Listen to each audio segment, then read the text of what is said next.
Okay, tell me your story in that, because when you were working with Joey, that's a crazy story of how that happened, in my opinion, with working with Nickelback and doing so.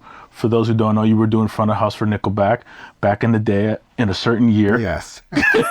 Don't mention the Don't mention the year. It's in the NDA. No. And then you were managing Joey. Yeah. So I went right from high school. I wanted to become an engineer and a producer. Yeah. That was kind of my dream and goal. And I'd known that for a while. So when I graduated, I went to recording school for 2 years, and I learned how to become an engineer and a producer. And that's what I thought I was going to be. Yeah. And I got a job at a local recording studio in Vancouver. And one of the first acts that I ever recorded was Nickelback. And they had just moved from Alberta to Vancouver, and he recorded some demos. They're from Alberta? Yeah. Oh, I thought they were from Vancouver this whole time. No, Okay. I had Alberta. And we'd record some demos, and then they asked me to come and mix their live sound for them. Yeah. So all of a sudden, I was kind of like how much they paid you. getting nothing. Literally nothing. Experience. You got plenty of experience, right? That's what I'm saying. He was ready to work. Ready to go. And actually, on that point, yeah. I went and bought a pickup truck so bands would hire me to move their gear so I could go mix their sound. Oh, And I said for free so I could learn. yeah. And so I started doing that. And then these artists would come in the studio and they're like, hey, we're playing this weekend. Do you want to come mix and do a live sound? So I started slowly learning and do live sound more and more. And then these artists would be like, hey, we're going to Toronto and back. We're going across Canada and back. Do you want to do our sound and tour manage us? So I started tour managing. And that's how I kind of like transitioned from studio to the road. And then Nickelback got signed. That live feeling. And it was, I loved it. Yeah, that live feeling. It's why different. artists are artists, and why Mick Jagger still plays live. Yeah. You can't replace it. Yeah. You can't replace it. So that was the beginning of Nowhere Studio and touring and doing live sound I was with them for 12 years after that. Yeah. And then you had it was an experience, I think you were managing a producer. It was. Yeah. So then in like 2005. Yes. Yeah. Nickelback was coming off the road. Yeah. And we had like a year off, and their producer at the time was Joey Moi. I started managing Joey, and this band from Oklahoma had called me and said they wanted to work with Joey. So they drove up to Vancouver, and there was this rock band called Hinder. That was the first band I started managing. Yeah. That was now my next transition to go, I don't necessarily want to be on the road as much. I'm kind of overdue live sound and tour manage. Yeah. I want to go into the real business side. So I started managing Hinder, and I was managing Joey. And thankfully, Hinder did very well, and they took off. Yes, they did. But Nickelback still wanted me on the road, so Nickelback agreed to take Hinder out on the road with them, so I could still stay with Nickelback. So what's that conversation like when you're like, listen, I'm managing now, and they're like, no, you're not. You're coming on the road. Yeah, literally, that was the conversation. They're like, great, we'll bring him on the road then. That's amazing. That's okay. So that was how we got. But what are the chances of that? I'm just thinking about that. Is that just like all of a sudden you're working with Hinder and they say, we love you, but you still got to come on the road with us, and let's take your band as well on the road too. Like those are. I think it's chance for Chief. It's wild. I also think that when you work your ass off, right? Clearly, Chief proved himself on the road, and we deal with it all the time. You make decisions all the time. Was Nickelback ready to lose Chief? Absolutely not. So for them, they're like, great, we get Chief. What do they care bringing Hinder on the road? Right. I wasn't there, but I'm just saying, like, all you look for in business is good people, right? You look for, is hard to find, like, when you're not in a meeting, we talk about this all the time, we're trying to hire people.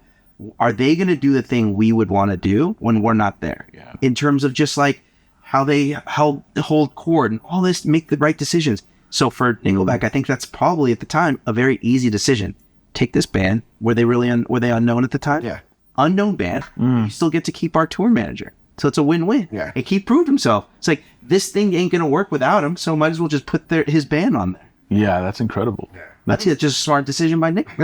That's a great decision by Nickelback. Yeah, exactly. And then fast forward, now we manage them. And now you manage them. Yeah. What was that like to come back full circle and manage them? I mean, that was interesting because they had, I guess it was about a year and a half ago. Longer, maybe. Actually, no, it was 2 years ago. Yeah. 2 years ago.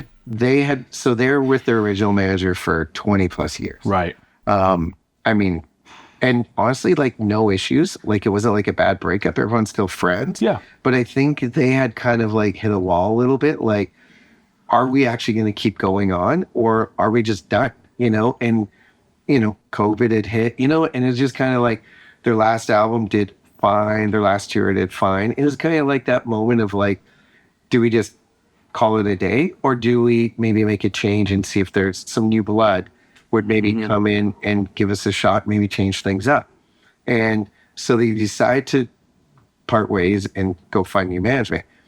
I think it was one of their first calls, but their first call to me was not to manage them. The first call to me was to let me know that I'm not going to be their manager. Yeah, I remember we were in the office, and I think it was Chad or Mike called. Yeah. And it was a very respectful call. yeah, because they're like family. We're like brothers. Yeah. So I think it was Mike, and Mike had called me and said, I want you to hear from us first.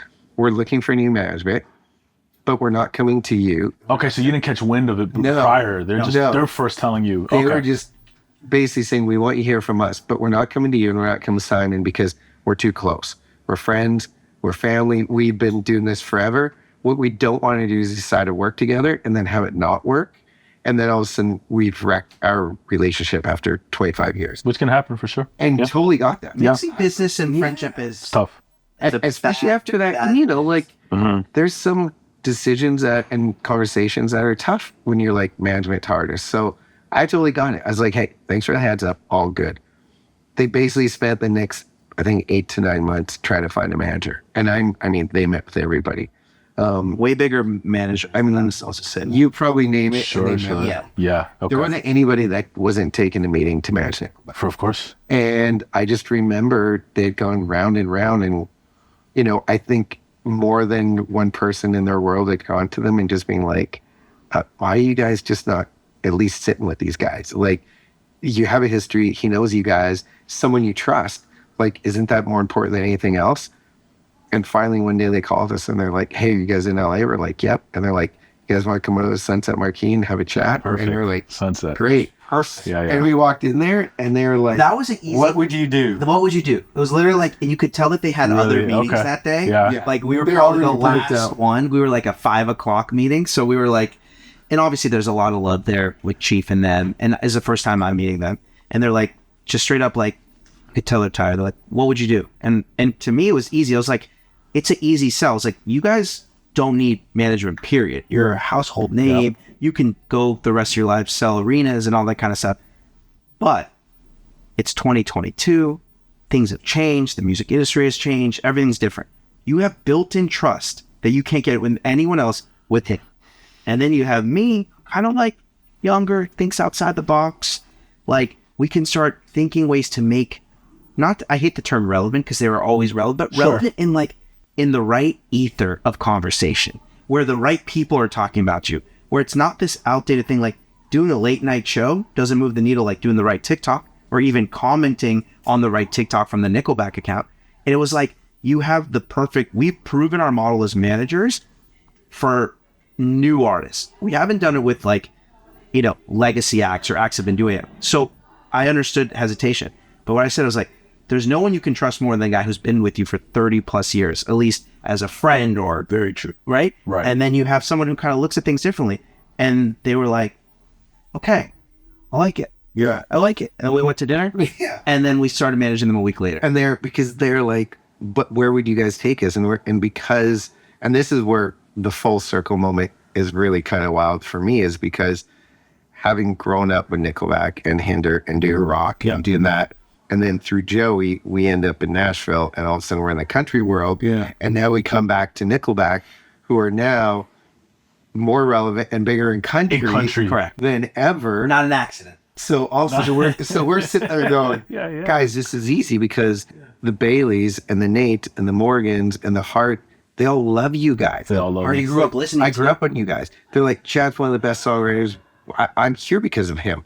So all of a sudden we're like, all we're going to do is take you and we're going to bring you to where, first of all, you're loved and respected by this new younger generation. Which they probably don't even. They're not aware because they think like all the memes and the jokes, the rest of the world, right? They're still surprised by it. They have no idea. Yeah, which is so interesting to see because it's like, some of the biggest hits ever. Yeah. They've been touring forever and been the household name forever.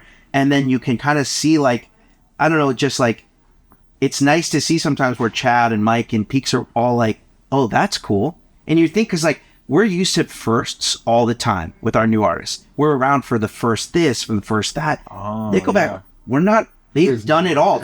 There's nothing that they can do that, like, in my mind is going to be like, wow. But like the little things, right? Like the young, cool act being like, oh, I love Nickelback. Oh, Chad is my idol. Like that stuff, seeing it penetrate and seeing it matter, that's cool. That's a different. That's a whole different thing. Yeah, it's a whole. And different it makes me just love the guys even where it's like, you still care. Yeah. If they didn't care, they could have just hung up the jersey and they're doing just fine.